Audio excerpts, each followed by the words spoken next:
Good morning, good afternoon, and good evening to all of you, depending on which part of the world you are joining us from. Today is a very significant day for the Union of International Superiors General. It is the day that UISG is officially announcing its commitment to participate in and promote the momentum for care reform. I am Sister Niluka Pereira, and it is my pleasure to welcome each one of you to this forum.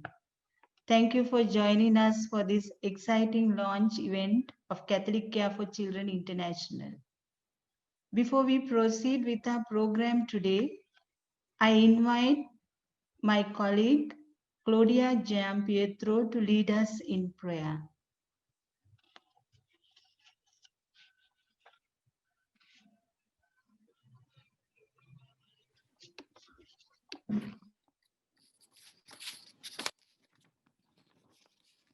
Today, we gather to launch the global initiative of creating a global platform that supports religious women and men in their efforts to ensure that children grow up in safe, loving families or family-like environments. Let us remain silent for a moment and become aware of the Spirit of God in us, among us, and all around us, inviting us to enter this moment with openness and trust. God is infinite being, infinite goodness, and infinite beauty. But God is also the inexhaustible future calling creation to become new. In the quiet of your hearts, become aware of something beautiful that you have seen and experienced in God's creation, especially those children who have been part of your journey of mission.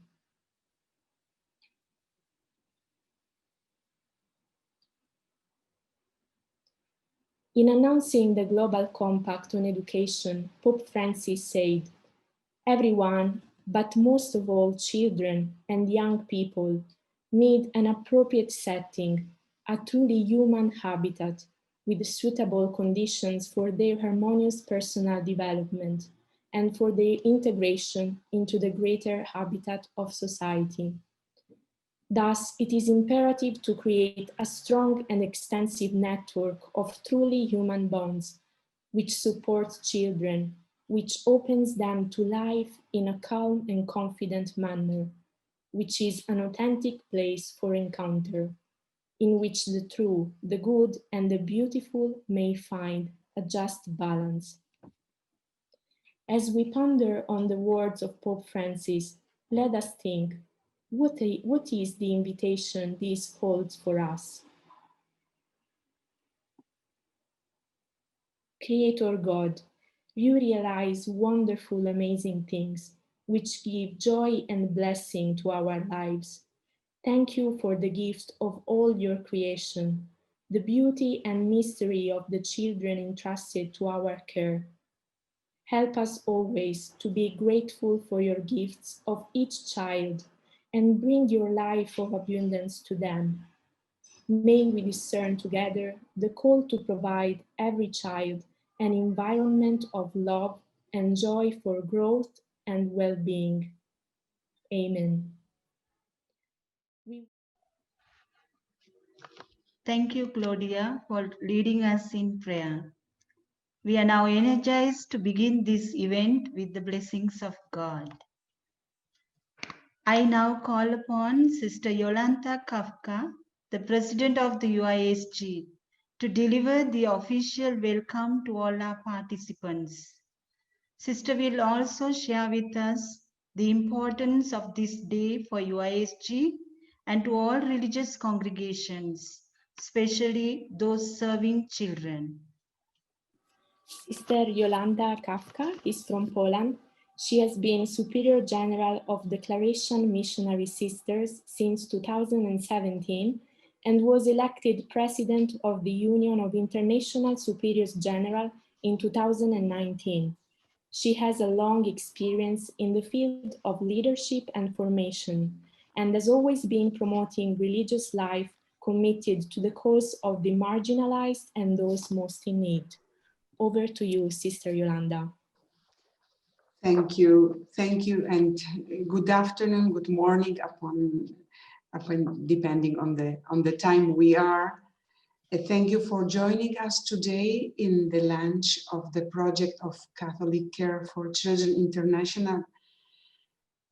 I am personally glad, and in the name of the whole board of UISG, we are glad to welcome our guests, friends, brothers, sisters who are connected today on the occasion of this very symbolic action at the level of a global sisterhood. We are glad that GHR Foundation trusted us and decided to begin a partnership with UISG in fostering care for children and their integral growth. In the biblical meaning, a child is always a vulnerable creature and a human being who has been needing protection since very ancient times. Often the Church, through the messages of the Pope, has addressed this issue by affirming that a healthy society is a society which takes care of children. One of the factors of the integral growth is the environment in which a child is protected in her and his fundamental rights. And we can say that the religious life has always been sensitive to the need of the Church and society, moved by the example of Jesus. So moved by compassion, Catholic religious have cared for those who are vulnerable in different ways, and especially of children. Each one of us was a child in the past. And if we are here today, it is because the providential care of God, the careful and lovely attention of our families, our background laid the foundation for our growth. Shall we work to make possible that every child grows up in a similar context? Yes, we want to work together and make possible that every child grows up in a safety context. The suffering experience of many adults who recount their heavy experiences of abuse in their childhood at the hands of the members of the Church led to a reflection on the care that the religious life is offering to children in different kinds of pastoral work and institutions directed by religious. The level of awareness of the basic rights of human beings, and especially of children, has influenced the gradual shift in understanding that there are healthy and safe environment in which a child shall grow. We are sure, as many studies affirm it, that the best place for the growth of a human being is a family or family-like environment. A child has a fundamental right to grow in family. So we start our reflection with the research on the statistics of the Church and the necessity to rethink the way we conduce the care for children. Furthermore, today we are challenged in many ways by the development of the anthropology, psychology, and human rights to protect the present and the future children. We want to make sure that every person expresses his and her growth, her and his right to participate in the society in harmony with the word of values and balance of care for the body, mind, spirit, and knowledge. For many years, women and men religious have played tremendous role through their service according to their charism, expressing their life and commitment to the values of the gospel, offering hospital, educational centers, school, residential institutions for those who have not family. But care is more than just being safe or providing a shelter. Therefore, to protect both children, their future, we realize that a possible way of helping is to promote among sisters a dialogue to improve and gradually shift from institutional care to family-based care. It is necessary to work for the reintegration of children, accompanying them in adapting to a larger family or creating family homes for their growth. These larger families and family-like environments should be trained in order to help children to grow holistically in community. This is also very important for the future of the society. So we are very grateful to all those who have been helping us, and the special GHR Foundation, to make possible to create this new network, to create better conditions for now and for the future of the institutions, as sisters are continuing their research and study of possibilities to put it in practice. So let us look at children through the eyes of God as they are His children, and looking at the future, creating a society based on the experience of mutual respect and the environments which will be secure in their roots and in their values. So we open this encounter by celebrating this possibility and celebrating the new ways we will help each other in a network of commitment of those who look for the present and for the future of the children. Thank you very much. Thank you, Sister Yolanta, for your inspiring words. It gave meaning to this event today.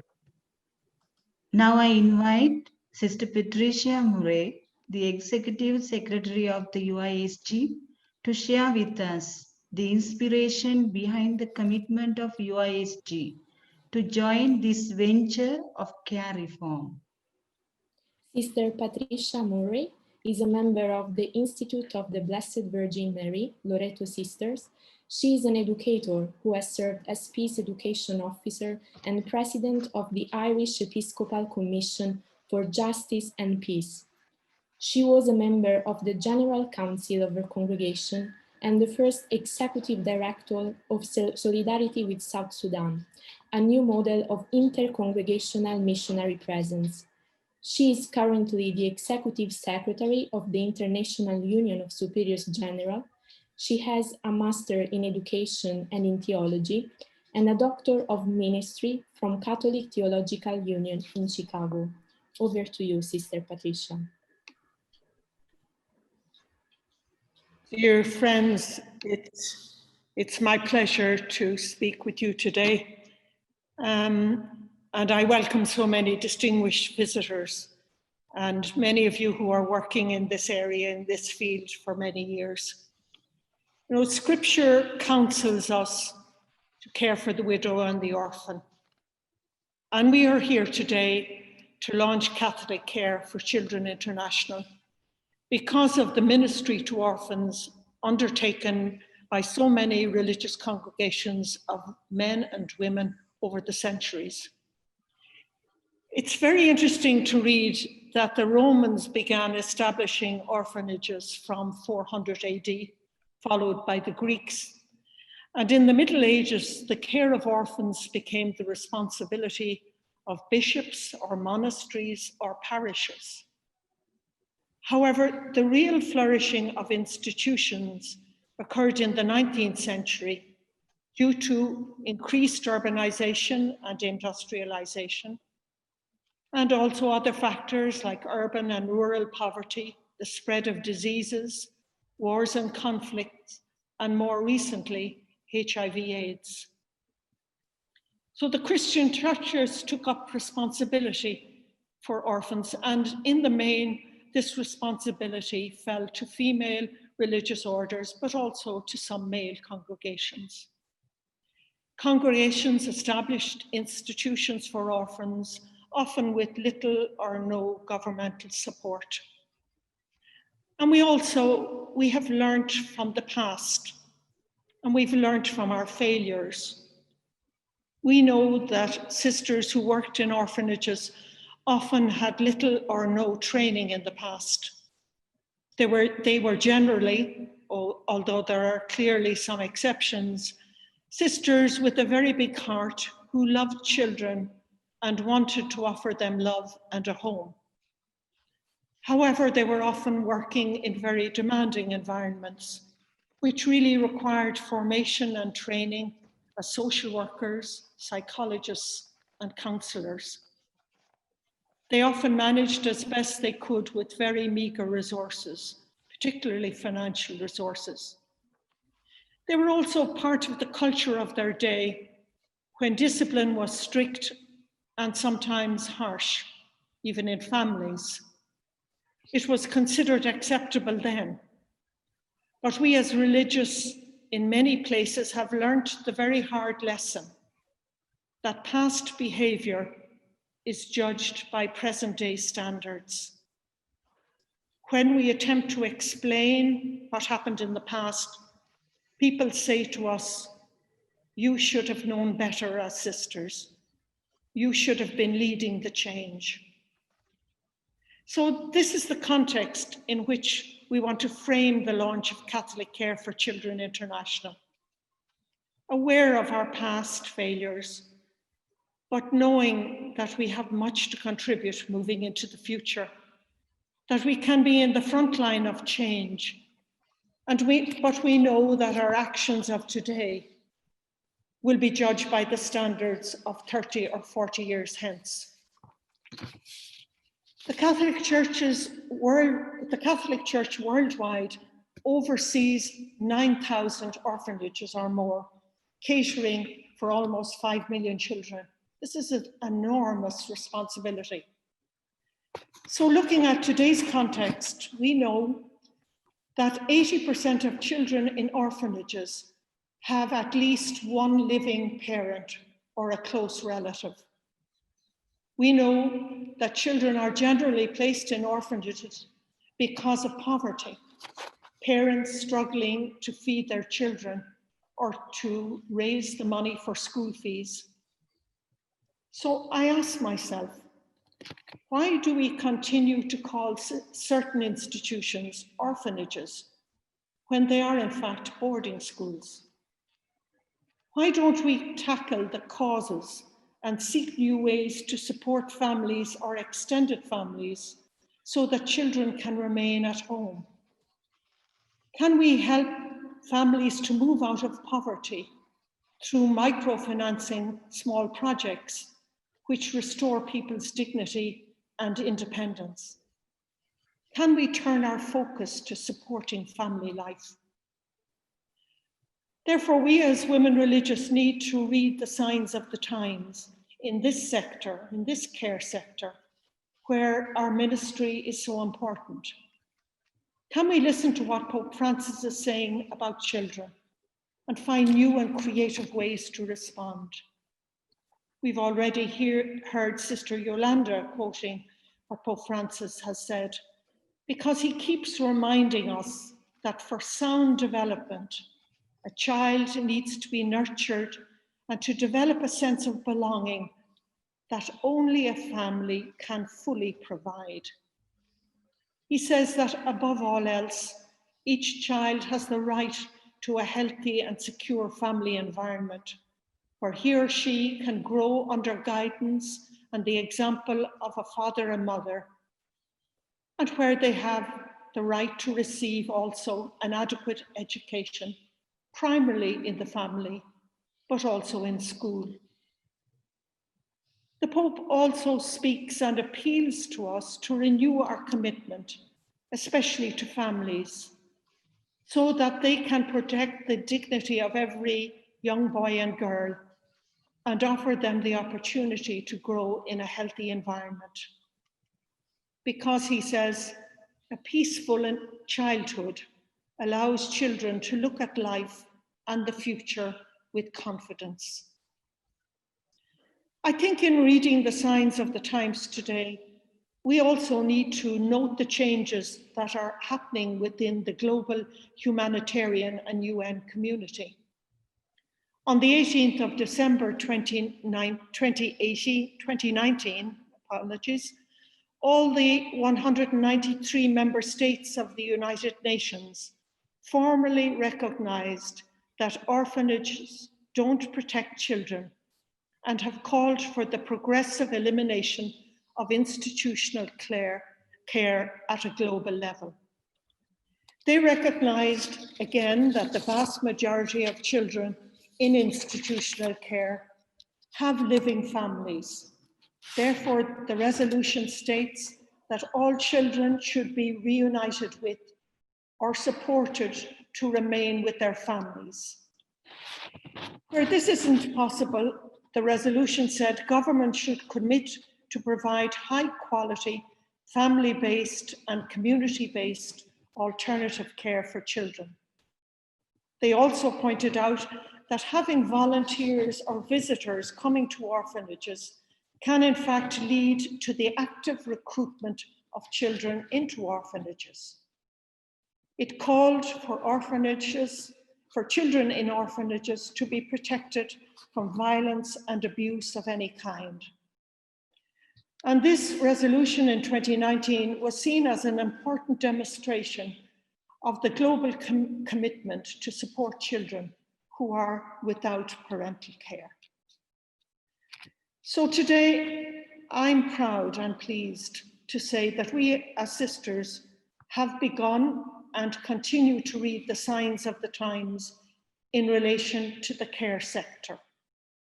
The beginnings of Catholic Care for Children International can be traced to a 2-day seminar which was held here in Rome in May 2019 and co-hosted with the GHR Foundation.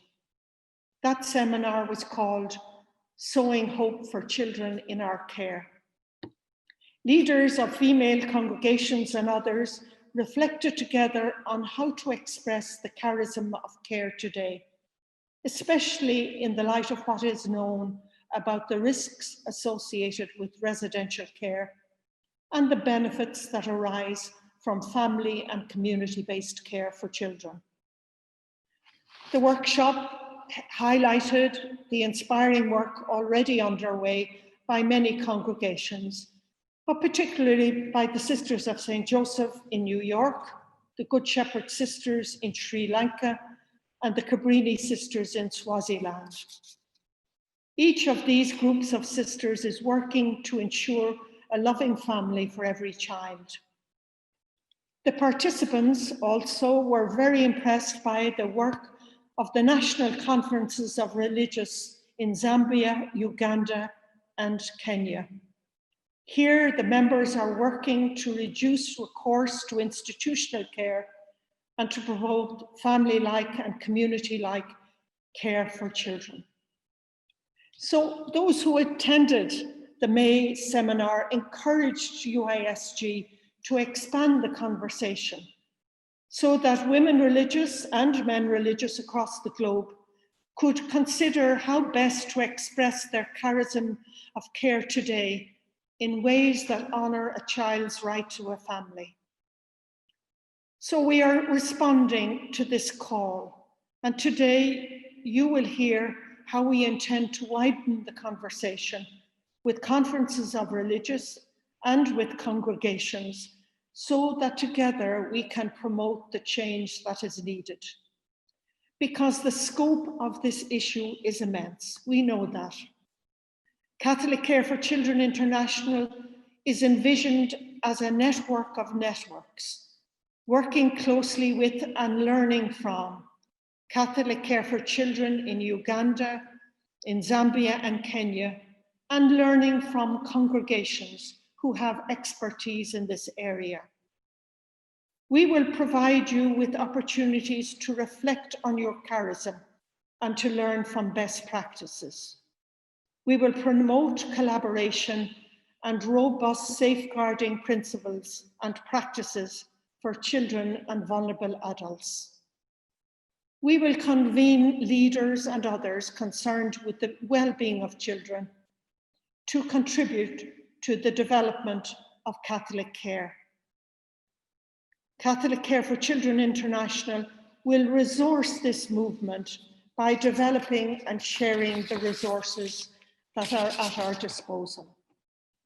So, at the level of UISG, we as women religious believe this is a very important moment in time. Assuming responsibility for a child outside of family care is indeed a profound moral responsibility. We must ensure that all in our care are safe, but have every opportunity to flourish, particularly as we build relationships and help return them to family-based care.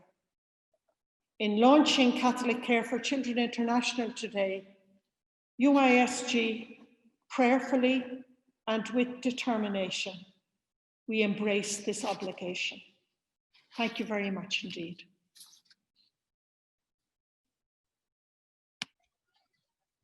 Thank you, Sister Patricia, for sharing your reflections. We are very fortunate to have you with us. Thank you for dreaming and daring to create this global initiative. We are aware of all your efforts since 2019 to make this dream a reality. We appreciate them and join you in promoting a family or family-like environment for every child. Now I invite Mrs. Emmy Goldman, the CEO of GHR Foundation. We are privileged to work with GHR Foundation, who holds the vision every child needs a family or family-like environment for their holistic growth. GHR began this journey right back in 2015 with religious congregations in Uganda, Zambia, and Kenya. Mrs. Emmy Goldman will now share with us the reason behind the interest of GHR Foundation in care reform and their hopes as they join religious all over the world to fulfill their vision. Mrs. Emmy Goldman is CEO and chair of GHR Foundation, a US-based philanthropy serving people and their ideas for transformational change around the world. Emmy steers the Foundation's direction with optimism and a background in diplomacy and social investment that has inspired new approaches to philanthropy.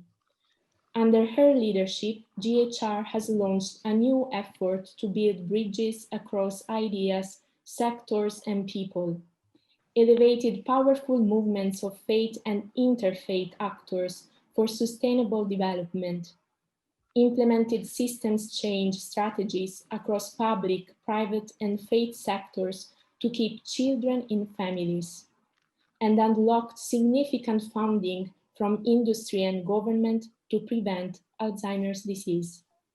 Over to you, Mrs. Emmy Goldman. Thank you, Claudia, Sister Niluka, Sister Pat.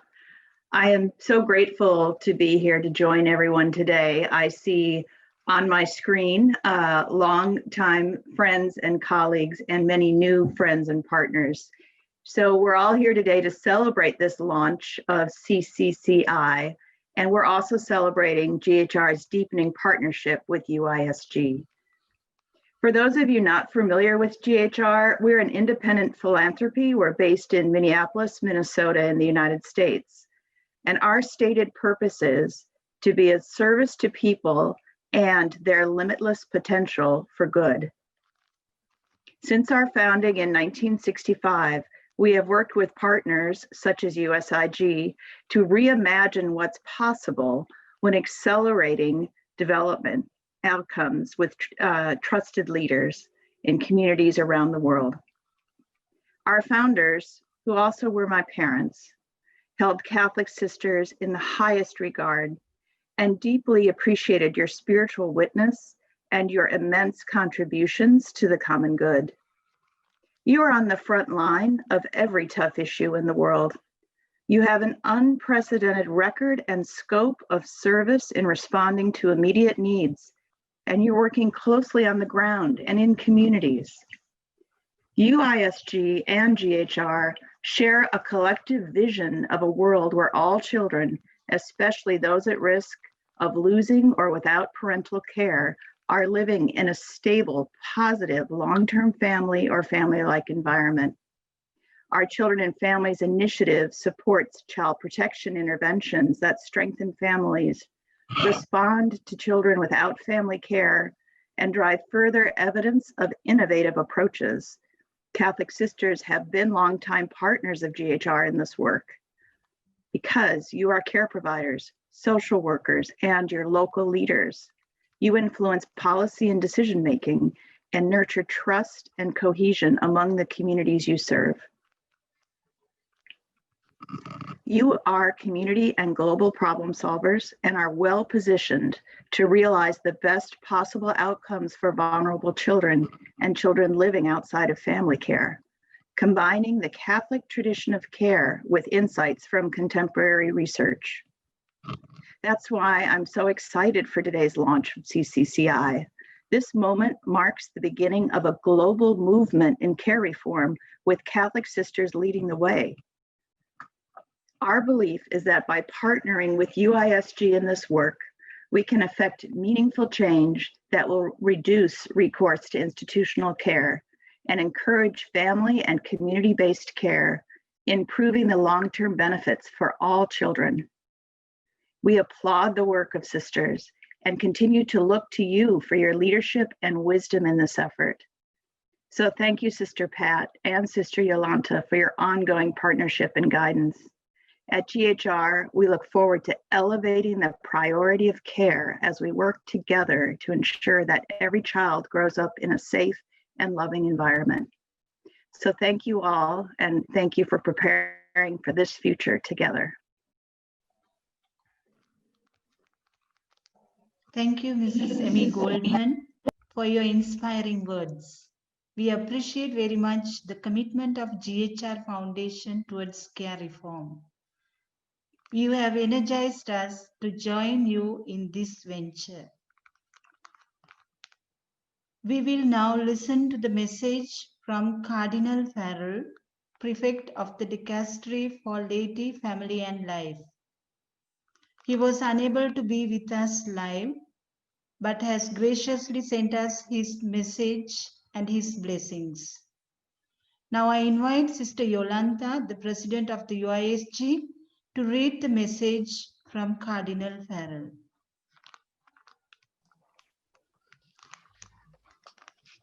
Thank you again, and thank you also for the words of Emmy and encouraging us of the mutual journey that we are walking. We are very pleased for that. We have received the greetings from Cardinal Farrell, and I will offer some paragraphs from his message he addressed to us.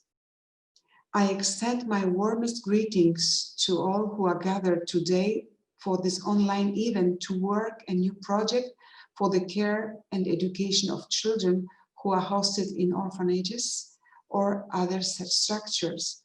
Your proposal to reflect on how to create a family-like and community support for those children responds to the encouraging words of the Holy Father, who at the general audience in April 2015 asked the Church at large to put her maternal qualities at the service of children.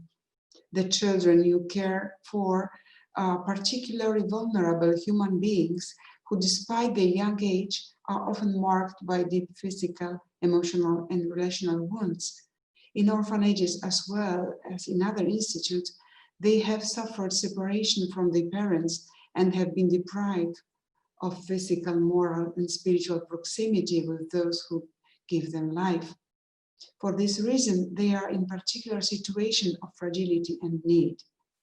With your specific charism within the church, you have the extraordinary responsibility to express a caring presence and to help create the family-based care in which can grow humanly.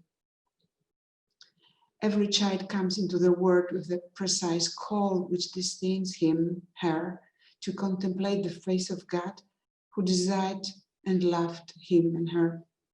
By creating family environments for those children, you can nurture and sustain them because family is the source from which to draw the awareness of being children of God. In the souls of every child, as much as it is vulnerable, God places the seal of his love, which is at the basis of their personal dignity, a dignity which nothing and no one can ever destroy. These are the words of Pope Francis in February 2015. In fact, Jesus was born in a family where he grew up in wisdom and stature, cultivating that vocation for which the Father sent him to the world. In the same way, each one of us discover his and her own identity as children only within a family context in which we are welcomed, loved, and desired, and for what we are called to be in conditional way. Only a maternal and fatherly love can fully generate life for every child, making tangible the deep Christian message which is expressed in Jesus' words, "I have come that they may have life and have it to the full." It is important, the Cardinal continues, that every child can grow up with welcoming, stable relationship built on trust. What is asked of us as church is to make sure that every child can welcome the gift of life and someday become, in her turn, an adult who is capable of generating life for others. For this reason, your institutes are called to an important Christian mission. The Holy Father invites us to work together within the Church in a synodal way. It is therefore essential also for you to be able to create a network of solidarity in which your religious institutes can collaborate with dioceses, parishes, and every family. It is necessary to create a wide-ranging family ministry which can raise awareness, educate, and accompany families by making them generative and generous towards those who need to be welcomed and cared for. In fact, families should be encouraged to accompany the institutes in the education of minors and possibly welcome with open arms children who can find in a new family the source to recover those broken filial relationships and face with trust the pain that marked them until that moment.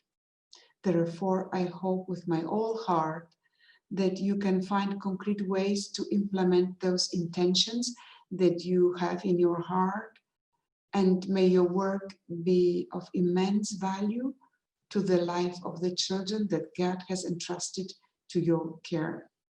And the Cardinal concludes, I assure you with my prayers and blessing to you all, Cardinal Kevin Farrell, Prefect of the Dicastery for the Laity, Family and Life.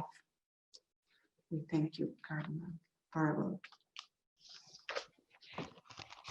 Thank you, Sister Yolanta, for presenting the message from the Cardinal. The best place for a child to grow is a family. Every child needs a family or family-like environment for full and harmonious development of the child's personality and potentials. This is the responsibility of us who are committed to the care of vulnerable children. Our guest speaker for today, Dr. Janastic, will share with us on the global trends of care reform. Now I invite Mrs. Kathleen Mahoney from GHR Foundation to introduce our guest speaker for today.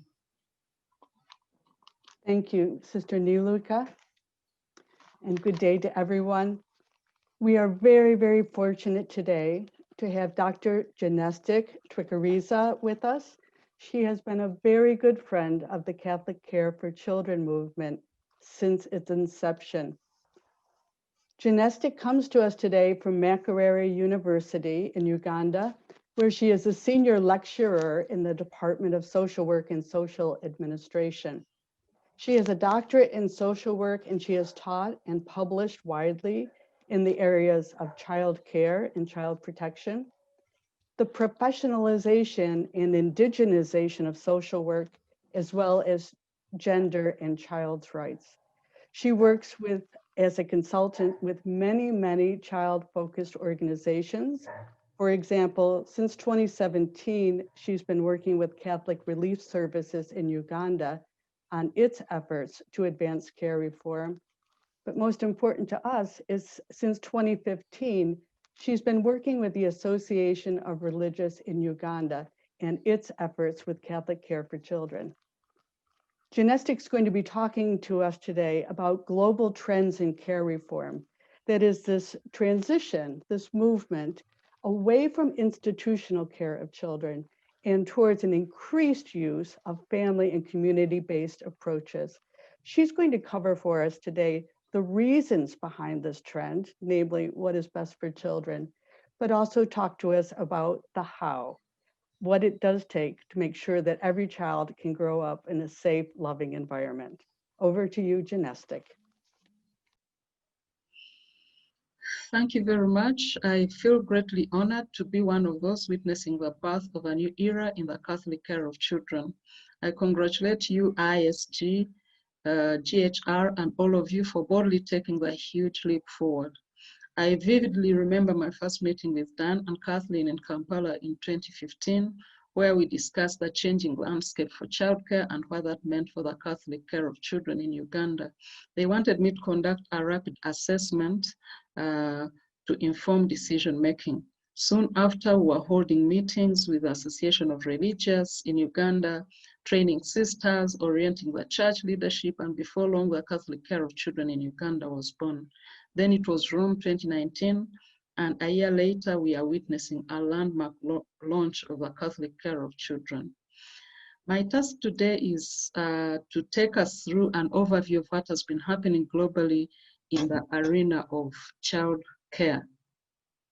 Traditionally, we know that orphaned and separated children were supported by their extended families. Most of us, especially from Africa, can testify that we grew up with many other children over and above our biological siblings.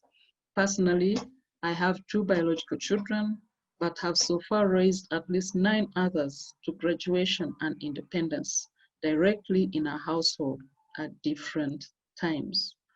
Although this system of care has weakened through forces of modernization, urbanization, poverty, conflict, and disease, evidence shows that more than 80% of orphaned children in Africa are taken care of through the extended family and kinship. Second is the role of the church in childcare. Religious and faith-based organizations have been very key historical actors in the care of orphans and other vulnerable people, including people with disabilities and widows. Most orphanages in many parts of the world have been run by religious institutions. In Uganda specifically, the Catholic Church is credited with running some of the best and credible approved children's homes, as well as with the best schools and other institutions. Over time, especially in the 1980s and 1990s, there was an increase in the growth of orphanages and the use of institutional care, not as a last resort, but almost a first consideration for vulnerable children. This increased with the emergence of what has been termed the social orphan, children that have not necessarily lost their parents, but still live without parental care for various reasons. Globally, there's an estimated 8 million children in institutional care. 80% have at least one living parent. Research shows us that children are not placed in institutions because they are without parents or family, but rather because their families are facing a range of challenges in their capacity to care. Poverty, lack of access to social services, discrimination, especially for children with disabilities, and social exclusion, as well as personal and social crises and emergencies. The implication of the figures you're seeing on the slide is that with the right support to families, separation can be avoided, but also majority of children in institutional care can be reintegrated. The UN Convention on the Rights of Children underscores the family as the best place for the child due to its many benefits. Last year in December, this position was reaffirmed when all 193 UN countries adopted a resolution on the rights of children without parental care and the need for these children to grow up in families. But why the emphasis on family? It's because of the benefits that have been associated with family-based care. We all know that God is the originator of families. And from a biblical perspective and church teaching, we know that the family is presented as the best setting for raising children. Ephesians 3:15 states that every family derives its name from God. But what happens if the birth family cannot provide the needed care? God provides for alternative family-based care too. Psalm 27:10 states that even if my father and mother forsake me, God will take care of me. And Psalm 68 verse 6 gives the how. He places the lonely in families. So God will take care of me. God will take care of orphaned children. God will take care of the social orphan by placing them in families. Growing up in a family is also a right enshrined in all international legal frameworks on children, as well as regional and most national frameworks. Family is the most important influence in a child's life, from provision to protection to mentorship and identity. Basically, each stage in a child's development, from infancy through early childhood and adolescence, requires a stable family environment as the basic foundation. For physical growth, the most obvious is the role of breastfeeding in supporting strong immunity and body and brain growth. When a child is deprived of a loving, highly interactive family environment, over the early years, they are at risk of persistent deficits in cognitive, emotional, and physical health. In terms of social skills, culturally appropriate behavior, developing long-term relationships, conflict resolution, etc., are best imparted in family settings. Third is the issue of attachment.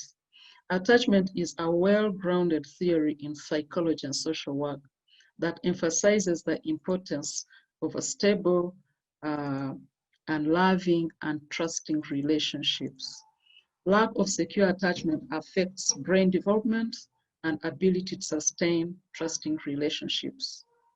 Finally, research has shown consistently that it is cheaper to support families to reach more vulnerable children compared to supporting children in institutional care. It's actually suggested that the resources required to adequately provide for one child in an institution could support up to 6 or even 10 families. It's important to note, however, that these benefits are not automatic and cannot be taken for granted. We know that abuse happens in families as well. The important thing is to recognize these benefits and to support families to offer the kind of environment that enables children to grow and to thrive. On the other side of the coin, Other risks associated with residential care. Residential care institutions tend to have characteristics of what has been termed total institutions. Examples include prisons, include boarding schools, and other institutions that bring huge number of people in one place, where there's limited focus on the individual and more focus on organizational rules, routines, and priorities. These settings often result in many risks to children and negatively affect the full development and thriving of individual children. Higher risk to health and nutritional challenges, including malnutrition, low immunity, often result out of limited attention to individual needs of children in an institution rather than, for example, lack of food. I gave the example of a very good institution in Uganda where the workers said even if a child had not completed their food, if it was time for the next activity, the plate would be taken away because they have to move on to the next activity, or a new staff is coming in. And so the individual needs of a child are sacrificed at the altar of institutional schedules and rules. Developmental delays were first documented by child psychologists as early as 1930s, more than 80 years ago. They documented delayed brain development, physical stunting, poor social and psychological development as being mostly associated with lack of secure attachments, a loving adult carer. Of course, we are aware that there are wonderful adult carers in residential care, but the challenge often comes in the frequent changes in these carers, which disorganizes children's attachments. You have one mom in the morning, when you wake up the next morning, you have a different mom. This is also part of the reason why volunteers have been discouraged in orphanages and children's homes. Further research has shown that every 3 months in an orphanage delays development of a child by 1 month. And there's this very, very influential study that has been quoted. It is called the Bucharest Early Intervention Project. Research was done in Romania and compared children in institutional care, in foster care, and at home. Its findings showed that virtually, and I quote, without exception, infants placed early in life into institutions have poor developmental outcomes, including negative effects on brain development, as well as difficult adjustments after leaving care. There are also increased risks of abuse, neglect, and violence that have been associated with institutional care. We are fully aware that abuse and violence occur in all settings, but research indicates that children in residential care are 3.5 times more likely to experience abuse, including sexual abuse, than children in families. And when it comes to children with disabilities in residential care, they are 3.5 times more likely to suffer abuse than those without disabilities. Another risk associated with institutional care is difficult aftercare adjustments, low levels of self-reliance, higher crime rates, higher risk of substance abuse, higher risk of suicide have been reported. In Russia, a study conducted, among children in residential care and those that had left care concluded that 1 in 3 children who leave residential care becomes homeless. 1 in 5 ends up with a criminal record. Think about caregivers in your context. Do they struggle to make connections with others? Do they struggle to find jobs? Do they easily create stable families of their own? Those are critical issues to reflect upon. I'll now turn my attention to care reform. In view of all these that have been mentioned above, there have been global efforts to change the way we care for children. Care reform is about changing the paradigm from one that separates children from their families and communities to supporting families to take care of the children, as well as provision of appropriate family-based alternatives for children without parental care. Care reform has been characterized by three key interrelated features: prevent separation, provide appropriate family-based alternative care, deinstitutionalize. Families need to be supported to minimize risks of separation of children. In cases where separation of children is inevitable, as it will always happen, then appropriate family-based alternative care options have to be explored. These can include extended family and kinship care, could include foster families and domestic adoption, with residential care as a last resort. In terms of deinstitutionalization, the key issue is to increase the number of children living residential care, while at the same time reducing the number of children entering institutional care through proper gatekeeping. Key elements of care reform include legal and policy frameworks, strengthening the child protection system in general, family strengthening, proper gatekeeping, provision of appropriate family-based alternative care, and workforce development. Reforming care starts with provision of an enabling legal and policy environment to support community-oriented, family-based care. And the good news is that most countries have already done this. Think about the laws and policies on child care and child protection in your own countries, and how your own child care work is aligned to these frameworks. What are the gaps in laws and policies? Where are we doing well? Where do we need to improve? I'm going to comment on family strengthening and how this could be done. As stated before, family strengthening and community development are key elements in prevention of child-family separation.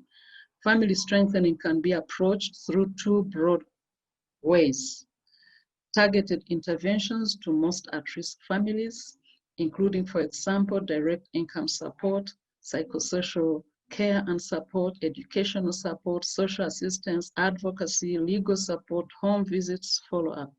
In Rome, we chose to call this ministering to families.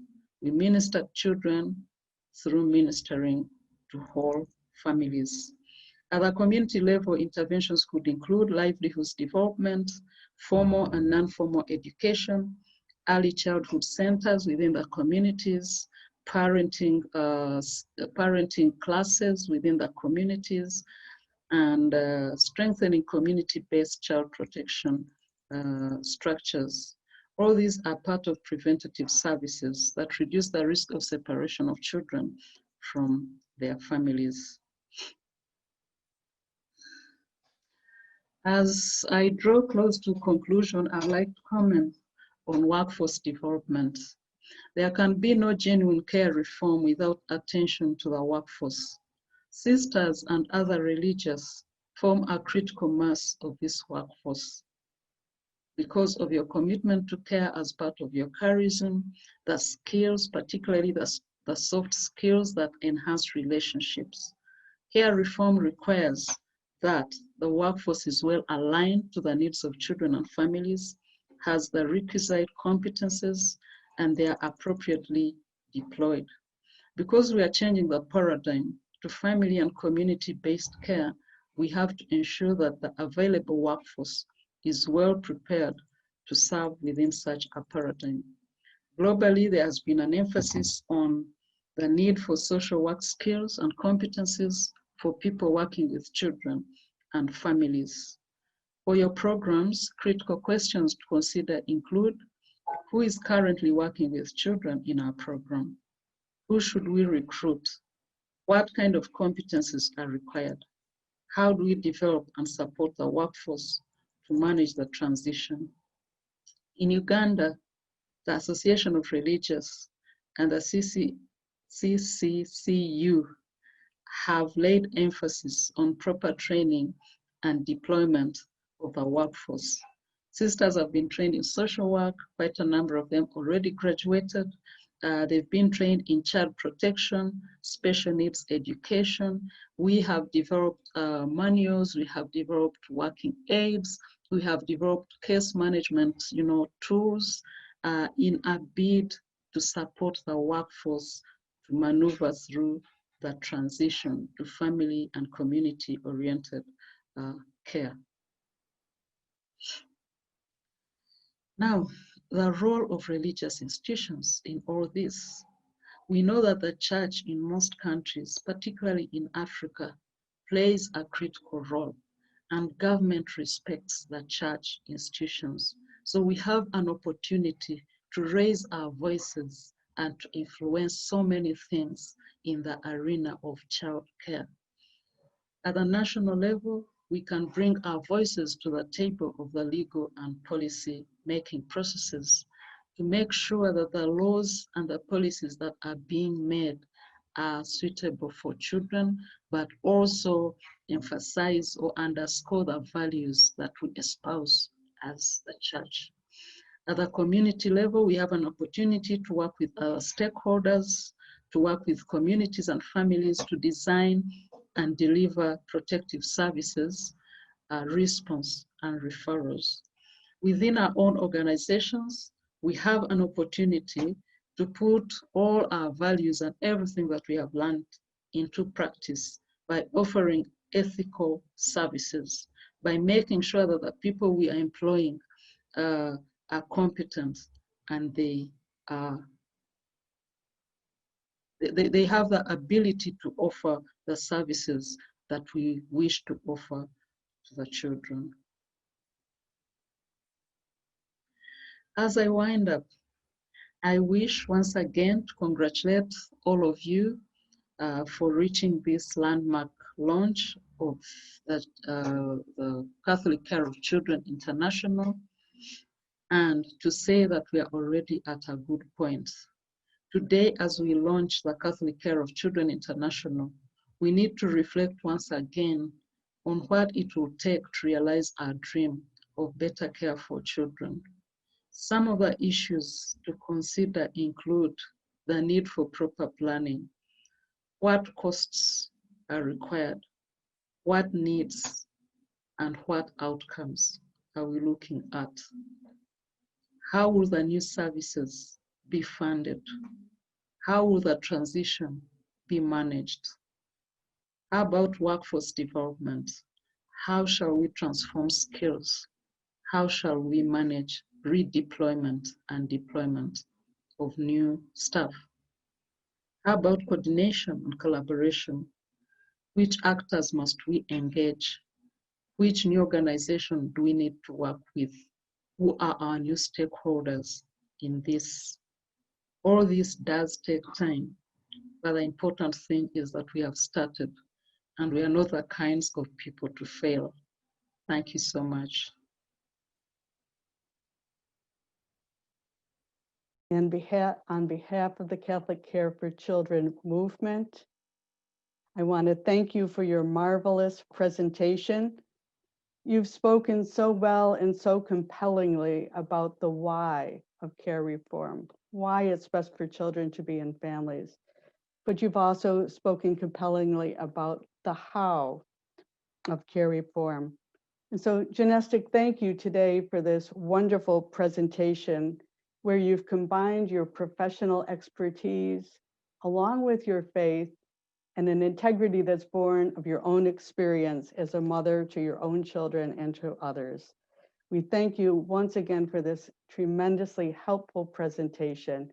Thank you so much for all you're doing, especially for Catholic Care for Children.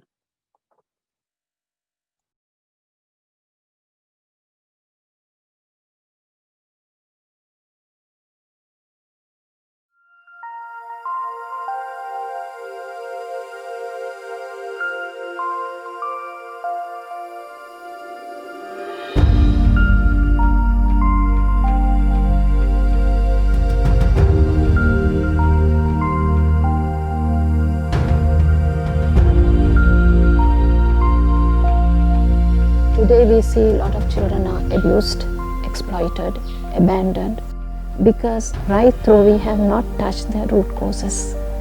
So the root cause is somewhere in the family or in the society.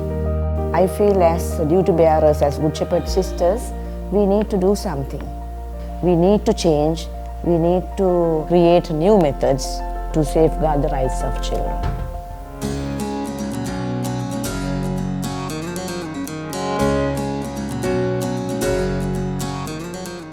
Community-based child development, what I feel is you educate, you empower the parents, children, the relatives and the entire community there. And also we give a lot of awareness programs for families, parenting skills. My hope is that we will create a space where all our children, women, girls, experience fullness of life, dignity and freedom.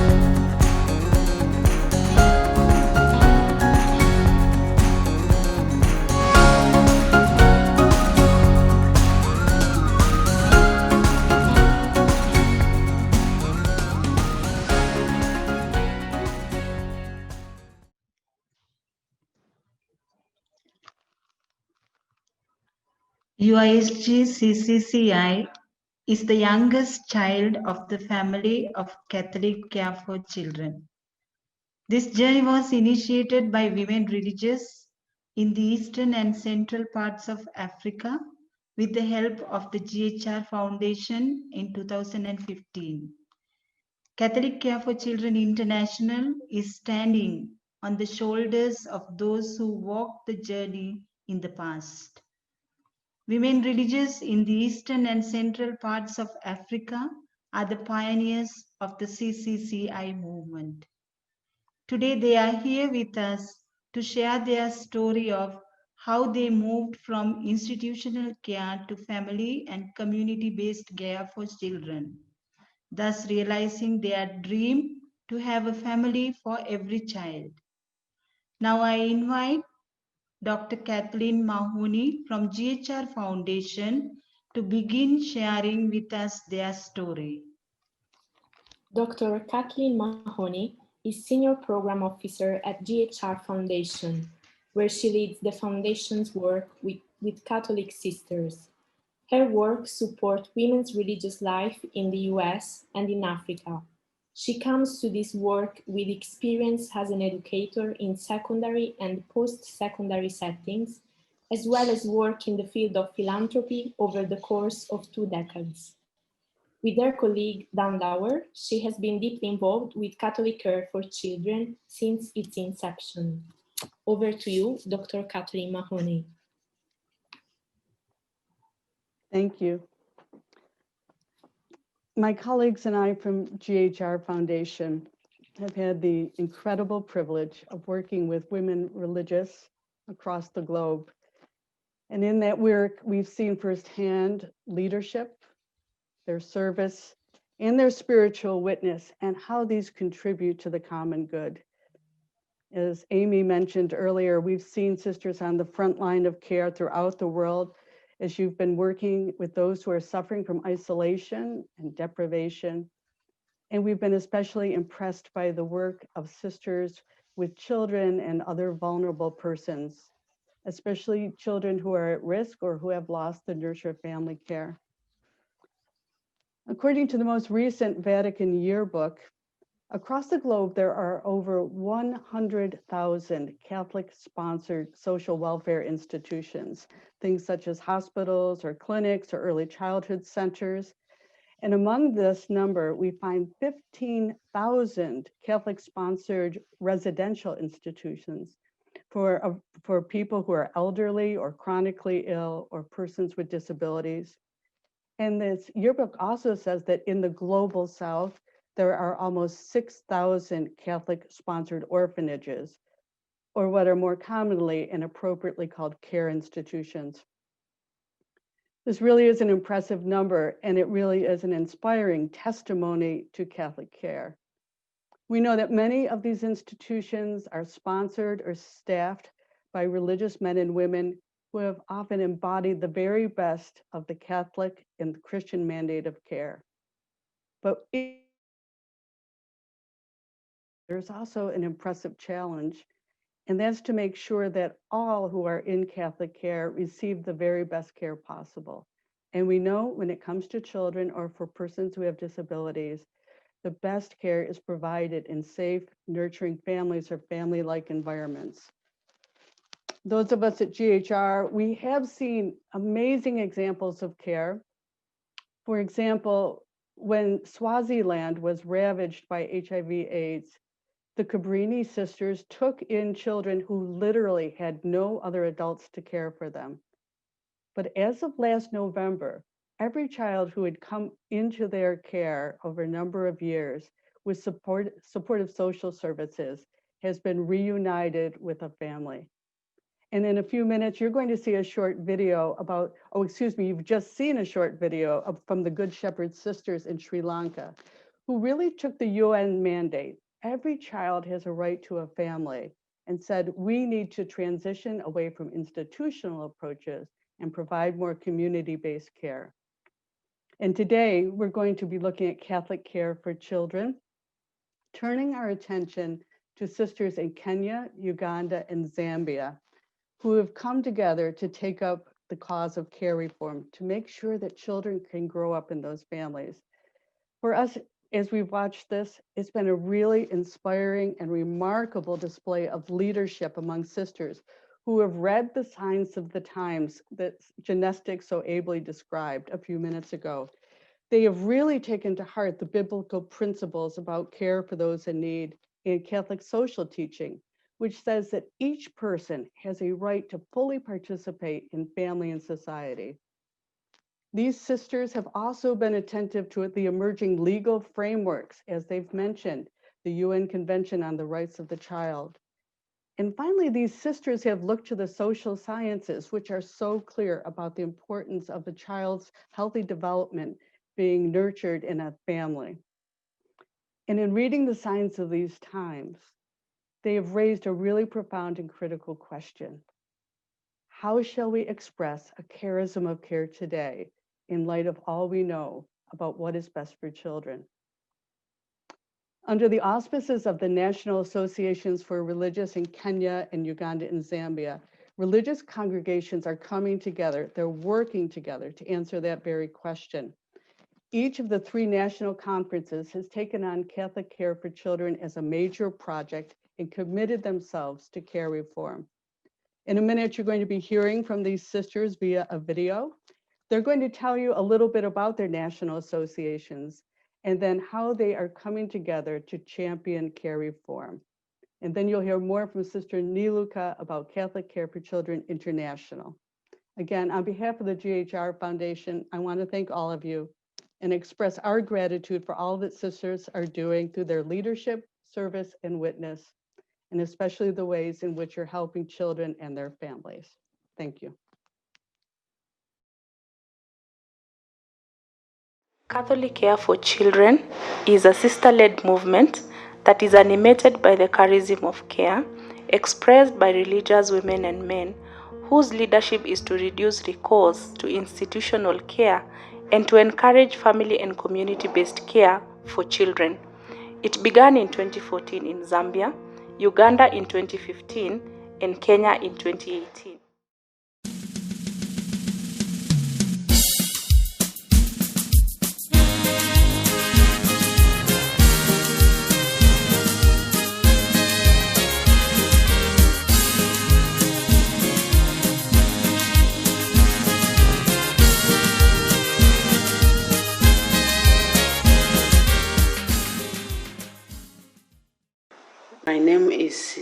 Sister Basilisa Namikoye, a little sister of St. Francis, working for OSK as the Executive Secretary.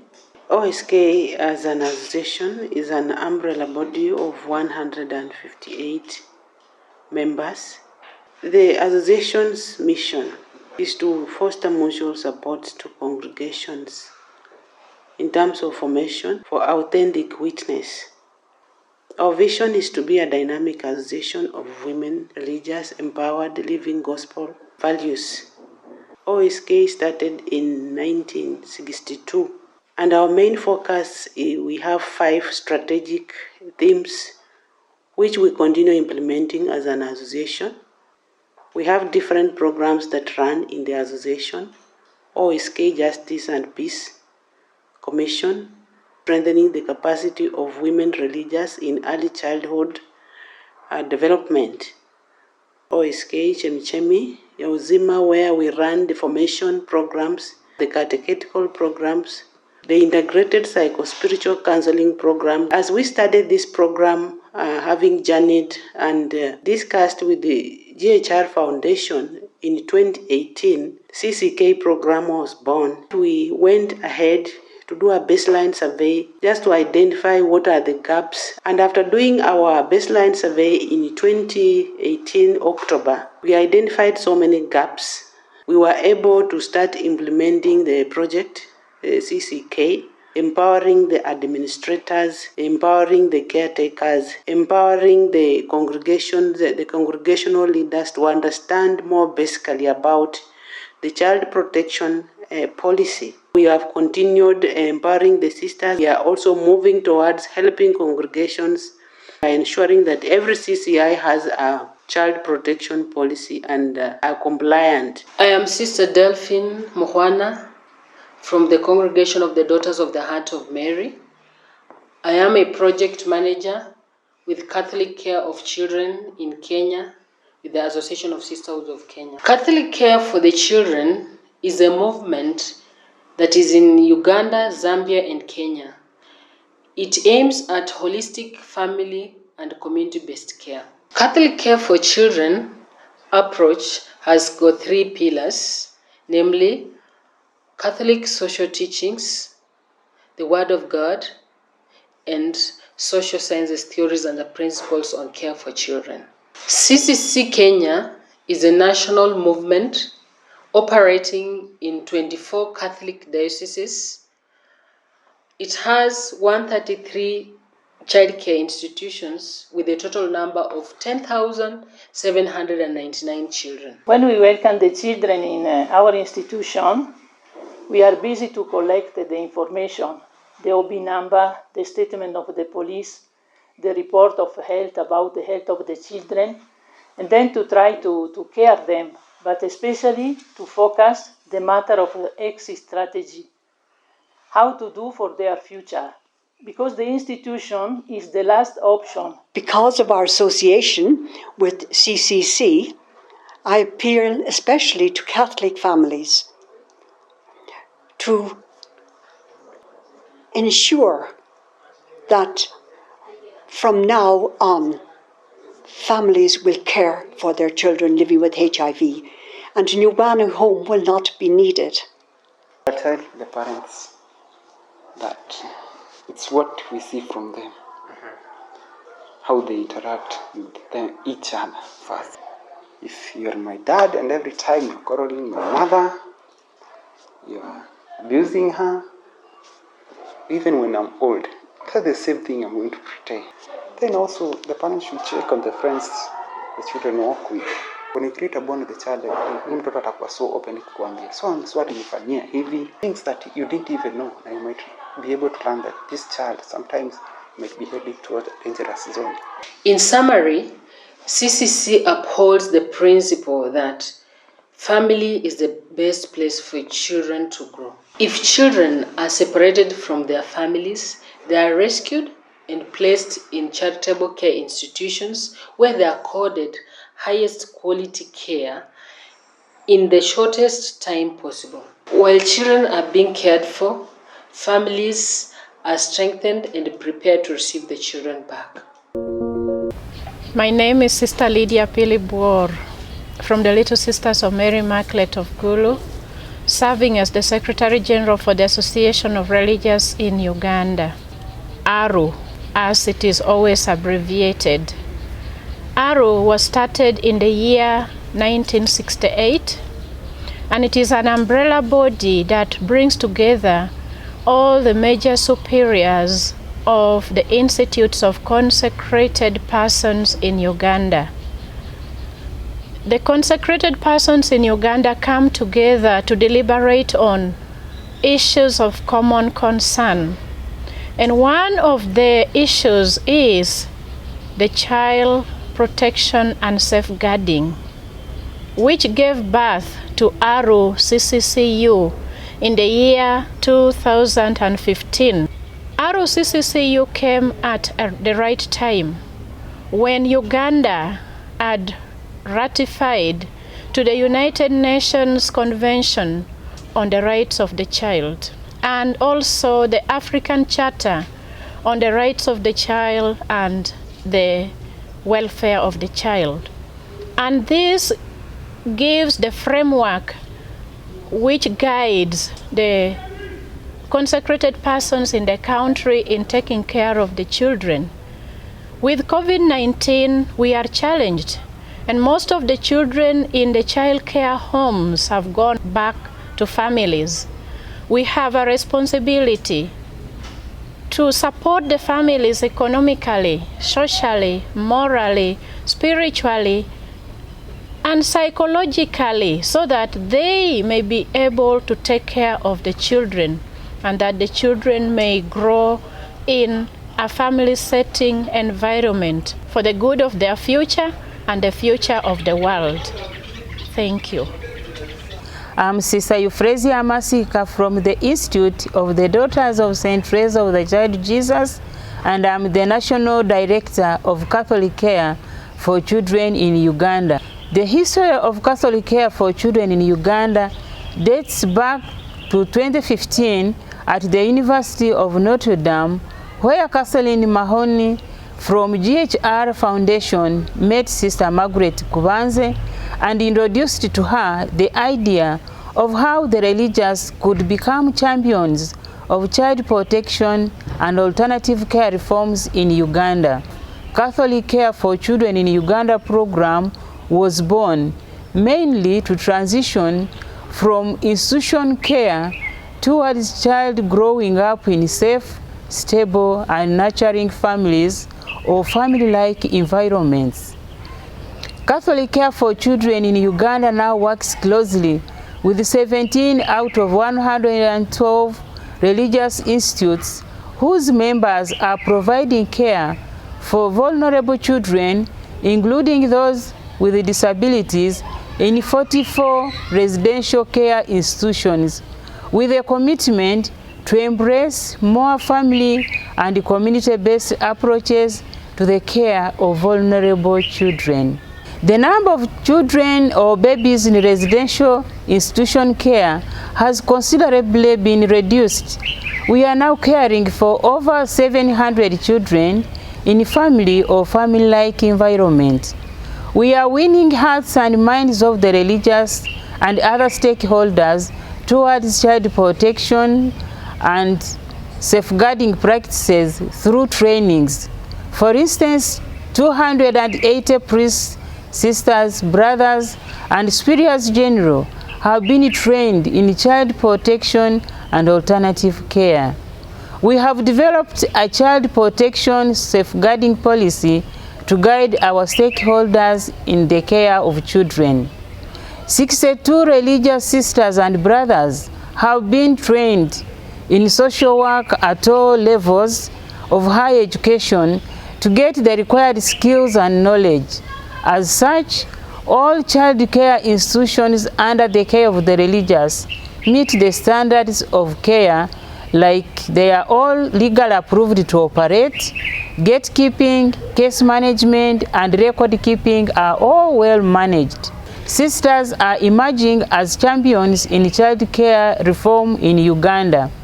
In doing all the above, the religious sisters and brothers are motivated by the words of Jesus in the Gospel according to St. Matthew, chapter 19, verse 13 to 14. Let the children come to me, do not stop them. I thank you all. So Zambia Association of Sisterhood is a women religious association that is an umbrella body for all women religious congregations. It has a membership of 45 congregations, both indigenous and missionaries. And it has over 2,000 sisters. The association was founded in 1958.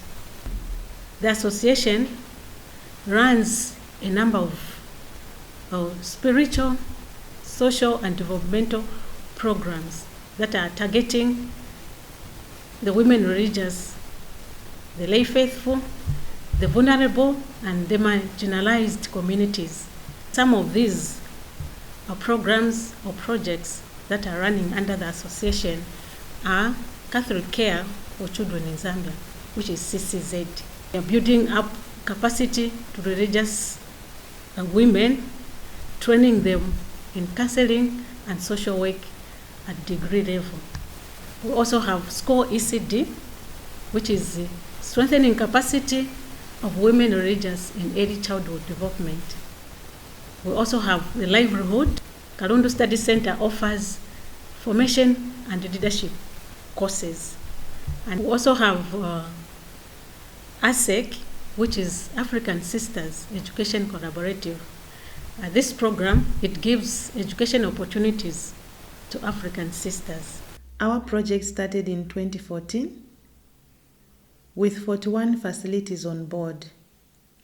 Our vision or our goal is to improve the well-being of children in Zambia by providing and promoting a long-term and positive family-like or family-based care and protection.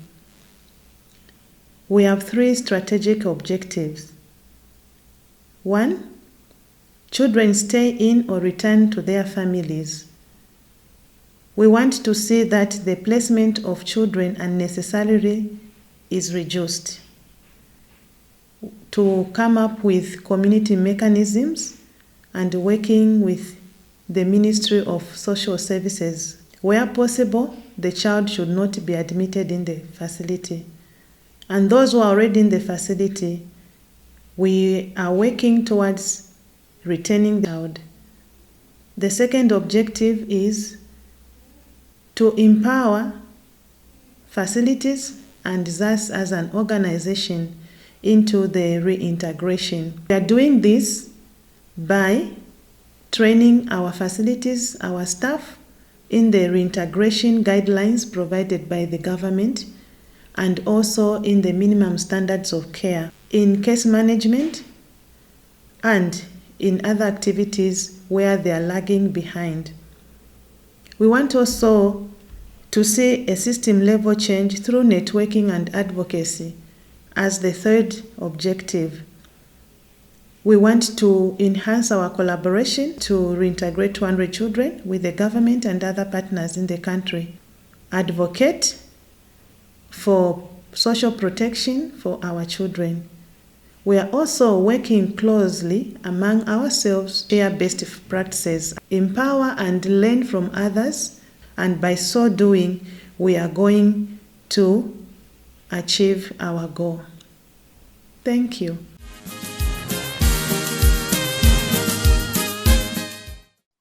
Before I begin to share about Catholic Care for Children International, I wish to thank GHR Foundation and all the women religious leaders in Uganda, Kenya, and Zambia who walked the talk by realizing the dream to provide a family for every child. Standing on the shoulders of you, dear sisters and friends, today the Union of International Superiors General is happy to announce its initiative of Catholic Care for Children International to the world. I am grateful to be part of this journey as together we unfold the beauty of what is awaiting for thousands of children who are vulnerable and are living in institutional settings. We just watched a documentary on Catholic care for children in 3 countries, where they are trying their best to transform institutions to better care alternatives.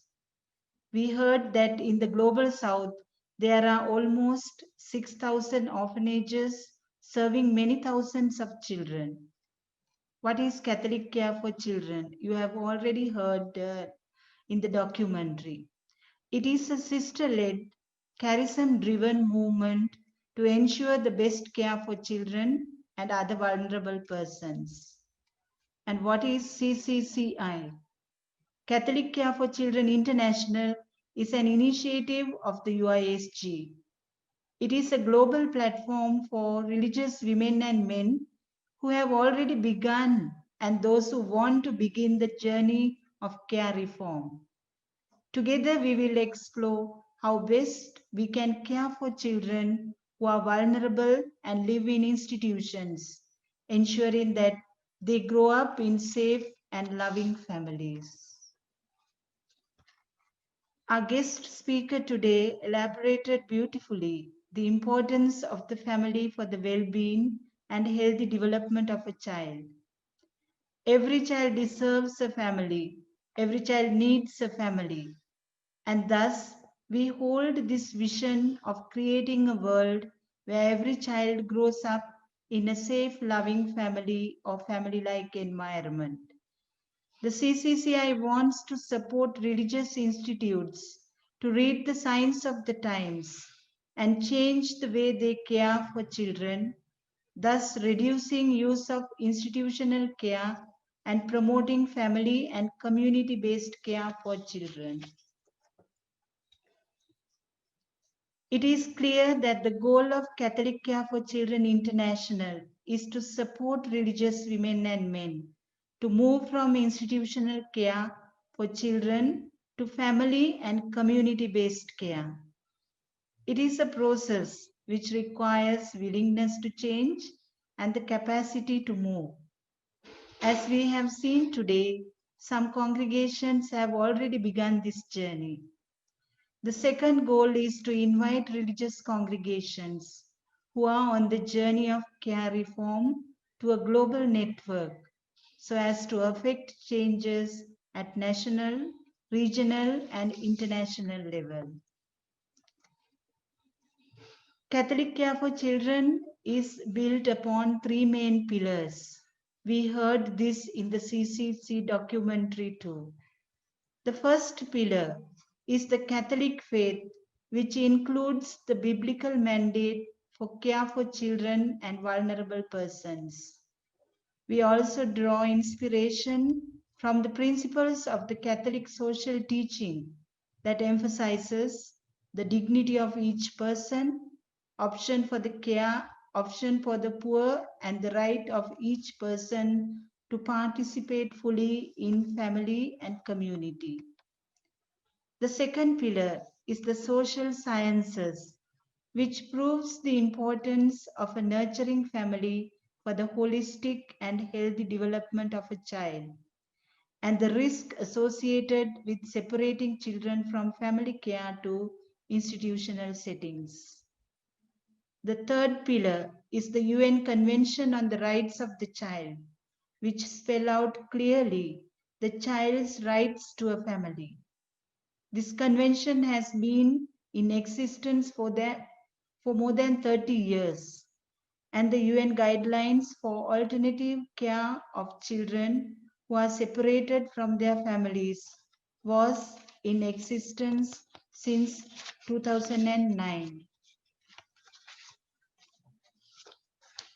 CCCI is committed to promote care reform and strongly believes that institutional care for children needs to be replaced by family and community-based care services.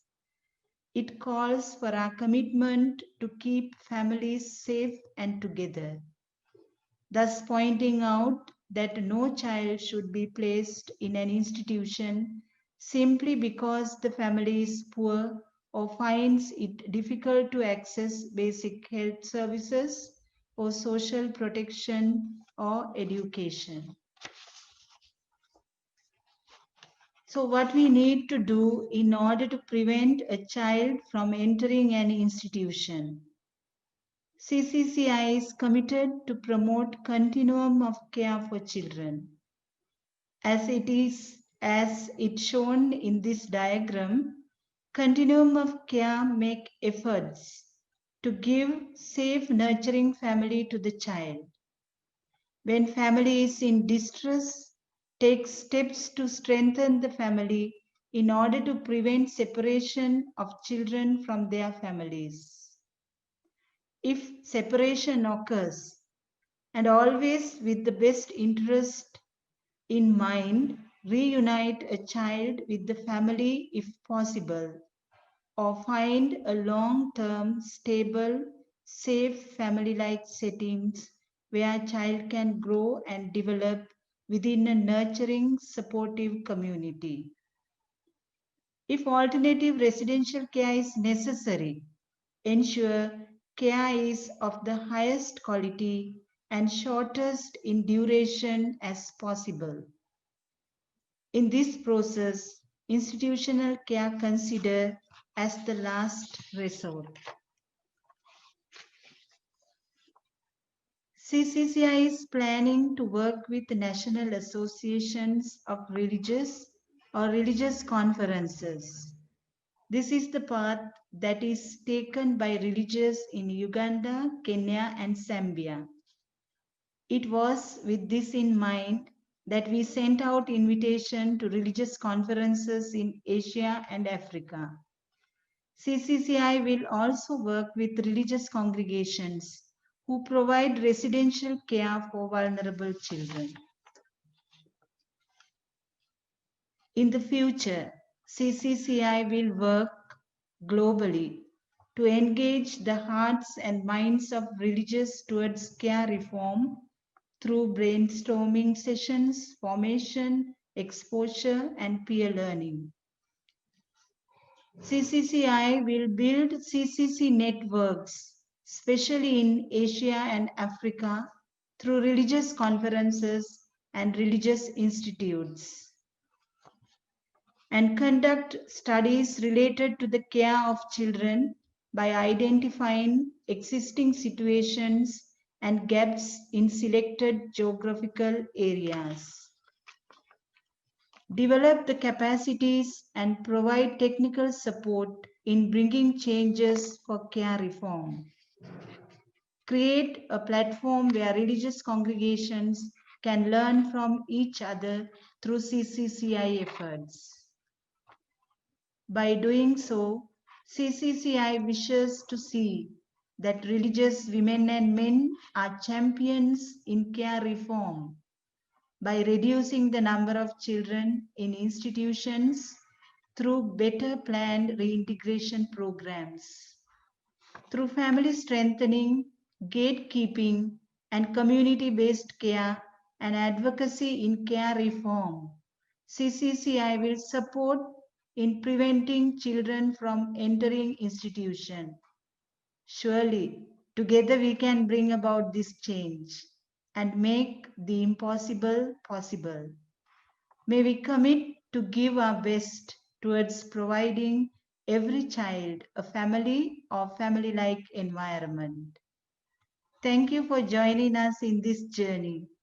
I now invite Claudia Giampietro to explain briefly about the UISG Office for Care and Safeguarding.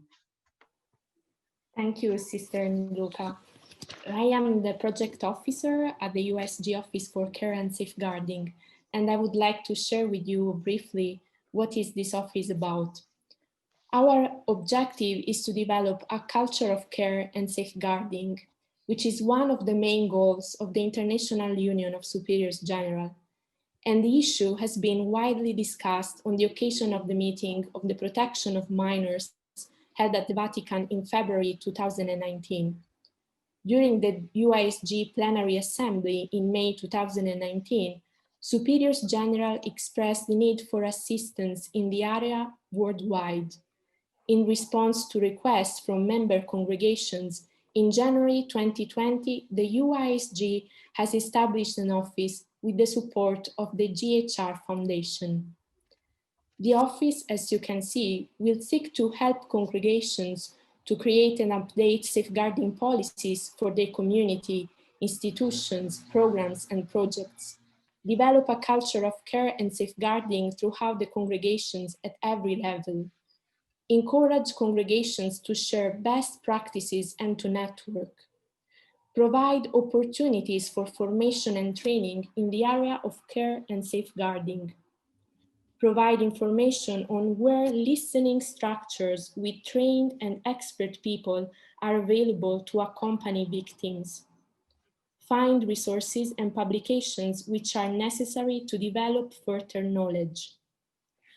Our founding vision is based on key principles identified by Vatican meeting held from the 21st to the 24th February of 2019, which emphasized responsibility, accountability, transparency, and the need to overcome the tendency to favor the institution over the persons it must serve. The Pontifical Commission for the Protection of Minors, whose aim is to raise awareness on the causes and consequences of abuse through ongoing formation initiatives which gather parents, religious superiors, school principals, healthcare professionals, psychologists, lawyers, bishops, clerics, pastoral workers, and many more. The Vatican Task Force established by the Pope in order to help episcopal conferences and dioceses. The strategies adopted by the task force set landmarks which are extremely helpful for the office's strategic plan. The Center for Child Protection of the Pontifical Gregorian University, whose academic excellence is at the service of the Church in the world, as it raises awareness, prevention, and provides formation for people working in the field of safeguarding minors. The documents of the Church's magisterium, particularly the Motu Proprio Vos Estis Lux Mundi, the new law for the Vatican City-State and guidelines for the Vicariate of Vatican City, the Vademecum issued by the Congregation for the Doctrine of Faith on certain points of procedure in treating cases of sexual abuse of minors committed by clerics. Therefore, our approach is to work with UISG Catholic Care for Children International, USG Commission for Care and Protection, which was recently established, Vatican dicasteries, and also interfaith bodies. In fact, as Pope Francis affirmed, it is necessary to decisively confront the phenomenon both inside and outside the Church. And having said that, to briefly illustrate what this office is about, I would like to thank you for the attention and give the floor to Sister Pat Moray.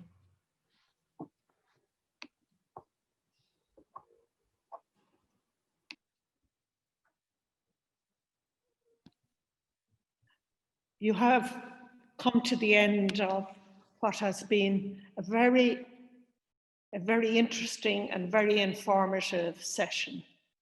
I would like to thank Sister Naluka for her leadership of Catholic Care for Children International, and for her congregation, the Good Shepherd Sisters, for releasing her into this leadership position. I'm also grateful for the work of Claudia Giampietro, who is the person who motivates us in relation to the whole area of care and protection. In concluding today, I'm very conscious that all of you, our dear guests, have been listening for a long time. This was an important day, a day of launch, a day of initiation, a day of inviting you to come on this journey. And you heard the background, if you like, the context was set as to why we're engaging in this journey. And this have already been in some parts of the world. And that we see this as a sister-led movement, working with our brothers, of course, but also where we will engage in reflection and discernment on the best way forward. We have a continuum of care, which is like a signpost to show us the way as we take the steps that we need, either at the level of conferences of religious or within individual congregations. So in concluding this session today, I'm saying to you, you have listened a lot. Hopefully you have much to reflect on